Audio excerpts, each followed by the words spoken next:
പക്ഷേ നിങ്ങൾക്ക് മനസ്സായിരുന്നില്ല. അതുകൊണ്ട് കർത്താവിന്റെ നാമത്തിൽ വരുന്നവൻ അനുഗ്രഹിക്കപ്പെട്ടവൻ എന്ന് നിങ്ങൾ പറയുവോളം നിങ്ങൾ ഇനി എന്നെ കാണുകയില്ലെന്ന് ഞാൻ നിങ്ങളോട് പറയുന്നു. അപ്പം ഒരു മനസ്സ് നൊന്ത് നമ്മുടെ പേരൻസ് ഒക്കെ ചില സമയത്ത് ഞാൻ ഓർക്കുന്നുണ്ട്, എൻ്റെ അടുത്തൊക്കെ പറഞ്ഞു പറയുമ്പോഴത്തേക്ക് ഇങ്ങനെ പറയും, ഇങ്ങനെ എത്ര നേരം പറഞ്ഞു, ഇനി പിന്നെ അത് അപ്പം നമ്മുടെ പേരൻസ് ഒന്നും നമ്മൾ അത്രയൊന്നും ക്രൂരതയും പാപങ്ങളും ചെയ്യുന്നില്ല. പക്ഷെ ഇവിടെ കർത്താവ് മനസ്സ് നൊന്ത് പറയുകയാണ്, ഇനി കർത്താവിന്റെ നാമത്തിൽ വരുന്നവൻ അനുഗ്രഹിക്കപ്പെട്ടവൻ എന്ന് നിങ്ങൾ പറയുവോളം ഇനി എന്നെ നിങ്ങൾ കാണുകയില്ലെന്ന് പറയണം. അത്രയ്ക്ക് വിഷമത്തോടെ പറയാം. അപ്പം നമ്മുടെ എല്ലാ മാർഗദർശിയായിട്ട് നമ്മൾ കാണുന്ന കർത്താവും പല സമയത്തും മനസ്സ് നൊന്ത് ഈ പാപം കണ്ട് വിഷമിച്ചിട്ടുണ്ട്.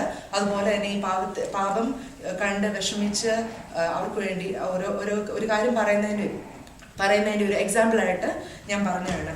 അതുപോലെ തന്നെ നമ്മൾ പലപ്പോഴും പലരും പാപം ചെയ്യുന്നത് കാണുമ്പോൾ നമ്മളത് അവരോട് പറയണം, നിങ്ങൾ ഈ പാപം ചെയ്തിരിക്കുന്നു, അല്ലെങ്കിൽ നിങ്ങൾ ഈ തെറ്റ് ചെയ്തിരിക്കുന്നു, നിങ്ങൾ അതിൽ നിന്ന് മാറി നടക്കുക. നമ്മൾ ആരും ചെയ്യാത്ത കാര്യമാണ് അത്. നമ്മൾ പലപ്പോഴും വിചാരിക്കും, ഓക്കെ സാർ ഞാൻ പറഞ്ഞു കഴിഞ്ഞാൽ അവർ കേൾക്കത്തില്ലായിരിക്കും, ഓക്കെ ഞാൻ ഇങ്ങനെ എന്തോ എൻ്റെ അവസ്ഥ ഇതാണ്, സോ ഞാനത് പറയാൻ പോകുന്നില്ല, ഞാൻ ഈ പള്ളിയിൽ അംഗമല്ല, സോ ഞാൻ പറഞ്ഞു കഴിഞ്ഞാൽ ചിലപ്പോൾ അവരത് എടുക്കത്തില്ലായിരിക്കും. പക്ഷേ നമ്മുടെ കർത്താവ് പലപ്പോഴും പല തെറ്റുകളും പലരും പല സന്ദർഭത്തിലും ചെയ്യുന്നത് കാണും എതിരെ അല്ലെങ്കിൽ അതിനു വേണ്ടിയിട്ട് പ്രാർത്ഥിക്കുന്നത് നമ്മൾക്കും അതുപോലെയാണ് പ്രാർത്ഥിക്കുന്നത്. ഒരു ക്രിസ്ത്യാനിയാണ്, നമ്മൾ ക്രിസ്തുവിന്റെ കൽപ്പനകളെ പിന്തുടരുന്ന ആൾക്കാരാണ്. അങ്ങനെ പിന്തുടരുന്ന നമ്മൾ ക്രിസ്ത്യാനികളുടെ ഏറ്റവും വലിയ ഒരു കാര്യമാണ് ഒരാൾ പാപം ചെയ്യുന്നു അല്ലെങ്കിൽ ഒരാൾ തെറ്റ് ചെയ്യുന്നു എന്ന് അറിയുമ്പോൾ അത് പറയുക. അവരെന്ത് വിചാരിക്കുന്നു എന്ന് നോക്കേണ്ട ആവശ്യമില്ല. അത് നമ്മളുടെ ഉത്തരവാദിത്വമാണ്. നമ്മൾ ആ ഉത്തരവാദിത്വത്തിൽ നിന്ന് മാറി നടന്നു കഴിഞ്ഞാൽ ചില സന്ദർഭങ്ങളിൽ കർത്താവ് അല്ലെങ്കിൽ ദൈവം നമ്മളുടെ കൂടെ ചിലപ്പം നമ്മളോട് ചോദിക്കും.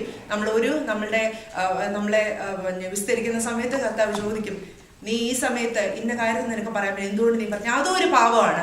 നമ്മൾ ഒരാളുടെ തെറ്റ് തിരുത്താൻ ശ്രമിക്കുന്നുണ്ട്. ഞാൻ പലപ്പോഴും ചെയ്തിട്ടുണ്ട്.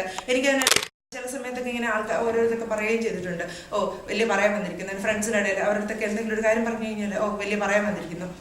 ഓക്കെ, ഞാൻ പലപ്പോഴും എൻ്റെ മനസ്സ് വിഷമിച്ചിട്ടുണ്ടോ, ശരി ഞാൻ പറഞ്ഞിട്ട് ചെയ്യുന്നില്ല. പക്ഷേ ദൈവം അത് കാണുന്നു. നമ്മൾ കറക്റ്റായിട്ടുള്ള ഒരു കാര്യത്തിന്, ശരിയായിട്ടുള്ള കാര്യത്തിനാണ് നമ്മൾ ആ പാപം, നിങ്ങൾ ചെയ്യുന്ന തെറ്റാണ് എന്ന് നിങ്ങൾ ഒരാളോട് പറഞ്ഞു കഴിഞ്ഞാൽ അത് സത്യമായിട്ടും അല്ലെങ്കിൽ കാര്യമായിട്ടുള്ള കാര്യമാണെങ്കിൽ ദൈവം നിങ്ങളെ അത് കാണുന്നു.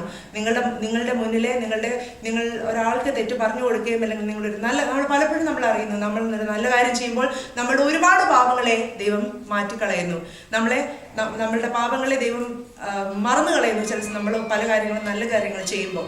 സോ ഓരോ കാര്യങ്ങൾ നമ്മൾ ചെയ്യുമ്പോൾ നമ്മൾ മറ്റുള്ളവർക്ക് മനസ്സിലാക്കി കൊടുക്കുക, ഓക്കെ ഇതാണ് നിങ്ങൾ ചെയ്യേണ്ടത്. അപ്പം അതിൽ ഗലാത്യർ ചാപ്റ്റർ 6